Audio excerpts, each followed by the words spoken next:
दर्शक वृन्द नमस्कार। आजको भिडियोमा हामी एक्सेल बेस्ड इमेज फाइलमा रन टाइम एरर किन देखाउँछ र यसको समाधान कसरी गर्न सकिन्छ भन्ने बारेमा बताउने छौं। आशा छ यस भिडियोको माध्यमबाट यहाँहरूले आफ्नो विद्यालयको एक्सेल बेस्ड इमेज फाइलमा काम गर्दा रन टाइम एरर देखाएर भोग्नु परेको समस्या समाधान गर्न यहाँहरूलाई सक्षम बनाउनेछ। यसका लागि यहाँहरूले यो भिडियो अन्तिमसम्म हेर्नुहोला। अनि तपाईं हाम्रो च्यानलमा नयाँ हुनुहुन्छ भने सब्स्क्राइब गर्न पनि नभुल्नुहोला। आउनुहोस् अब लागौं आजको विषयवस्तुतिर। एक्सेल बेस फाइलमा हामीले काम गर्दा रन टाइम एररको समस्या कसरी देखा पर्दछ भन्ने जानकारीका लागि हामीसँग कृष्ण मावि शुक्लाफाँटा नगरपालिका वडा नम्बर 10 को इमेज फाइल छ।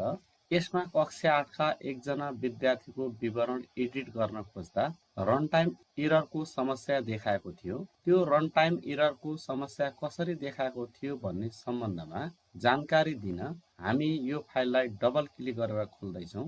त्यसपछि हामी यो फाइल इनेबल गर्छौँ। फाइल इनेबल गर्ने तरिका एक्सेलको भर्सन अनुसार फरक हुन्छ। हामी यसमा माथि पहिलोमा देखाएको इनेबल कन्टेन्टमा क्लिक गरेर यस फाइललाई इनेबल गर्न सक्छौं। त्यसपछि student button, edit personal details बटनमा क्रमशः क्लिक गर्दै सिलेक्ट क्लासबाट कक्षा 8 छान्छौं र ओके बटनमा क्लिक गर्छौं। यति गर्दा कक्षा 8 का विद्यार्थीको विवरण एडिट गर्न एडिट स्टुडेन्ट बटन खुल्छ। यसमा रजिस्ट्रेसन नम्बर 01856 नम्बरका विद्यार्थीको विवरण सच्याउनु पर्नेछ।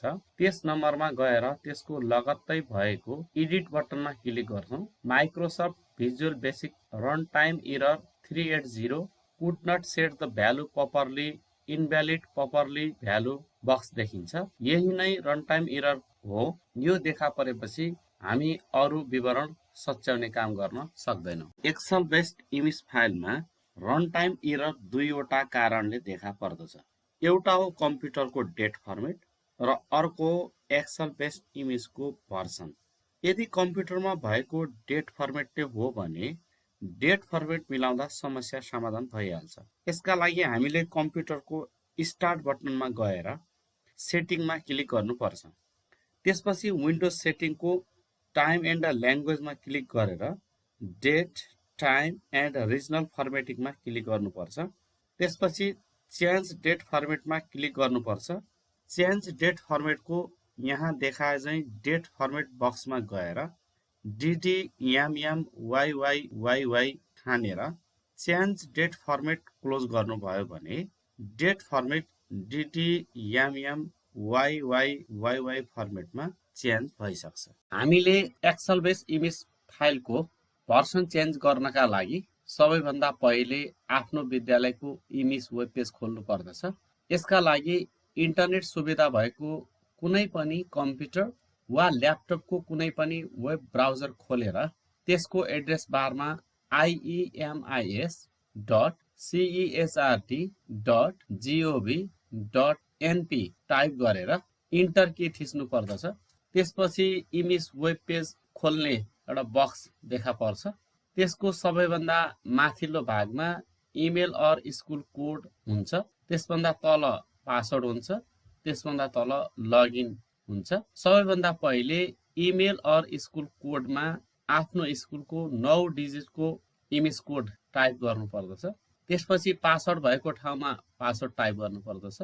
9 डिजिटको कोड टाइप गरेर पासवर्डमा पासवर्ड समेत टाइप गरिसकेपछि लगइनमा क्लिक गर्नु पर्दछ। लगइनमा क्लिक गर्ने बित्तिकै एकछिनमै इमेज वेब पेज खुल्दछ। इमेज वेब पेज खुलिसकेपछि बायाँतिरका बटनहरूको सबैभन्दा तल इमेज कन्भर्टर बटन रहेको हुन्छ। उक्त इमेज कन्भर्टर बटनमा क्लिक गर्दा डाउनलोड फोल्डरमा importer.xls नामको एक्सेल फाइल डाउनलोड भइसक्छ। यसै एक्सेल फाइलको सहायताले हामीले विद्यालयको एक्सेल फाइललाई 5.1 भर्सनबाट 5.2 भर्सनमा बदल्न सक्दछौँ। इमेज कन्भर्टर डाउनलोड भइसकेपछि हामीले 5.1 भर्सनको एक्सेल फाइल डाउनलोड गर्नुपर्छ।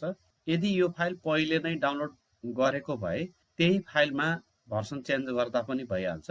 हामीसँग फाइल छैन भने त्यसका लागि इमेज वेब पेजको एक्सेल डाउनलोडमा क्लिक गर्नुपर्छ। त्यसपछि त्यहाँ देखिएको एक्सेल फाइलको डाउनलोड बटनमा क्लिक गर्दा त्यो फाइल पनि डाउनलोड फोल्डरमा डाउनलोड भएर बस्दछ। अब डाउनलोड फोल्डर खोलेर पहिले त्यहाँ भएको एक्सेल बेस्ड इमेज फाइल खोल्नुपर्छ। उक्त फाइललाई इनेबल गरेर सेभ गर्दा राम्रो हुन्छ। त्यसपछि त्यस फाइललाई मिनिमाइज गरेर इम्पोर्टर फाइल खोल्नुपर्छ। त्यसलाई पनि इनेबल गर्नुपर्छ। इनेबल गरिसकेपछि इम्पोर्ट बटनमा क्लिक गर्नुपर्छ।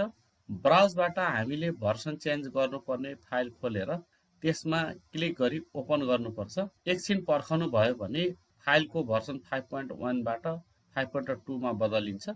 यसरी बदलिएको फाइल सेभ गरेर क्लोज गर्नुपर्छ। हामीले 5.1 बाट 5.2 भर्सनमा बदलेको फाइल न्यू इम्पोर्ट फाइल नामको फोल्डरमा रहेको हुन्छ। त्यहाँ गएर उक्त फाइल ओपन गरी इनेबल गरेर student edit personal detail select ग्रेडबाट 8 छानेर ओकेमा क्लिक गर्दै सम्बन्धित विद्यार्थीको लगत्तै भएको एडिट बटनमा क्लिक गरेर विद्यार्थीको विवरण सच्याउन सकिन्छ। साथीहरू, यसरी नै हामी आफ्नो विद्यालयको एक्सेल बेस्ड इमेज फाइलमा देखिएको रन टाइम एररको समस्यालाई हटाउन सक्छौँ। इमेज सम्बन्धी यस्तै भिडियोहरू नियमित हेर्न चाहनुहुन्छ भने हाम्रो च्यानललाई सब्स्क्राइब गरिदिनु होला। यहाँ राखेका भिडियोहरू मन पर्यो भने लाइक पनि गरिदिनु होला। अन्य साथीहरूको सहयोगका लागि सेयर पनि गरिदिनु होला। धन्यवाद। नमस्कार।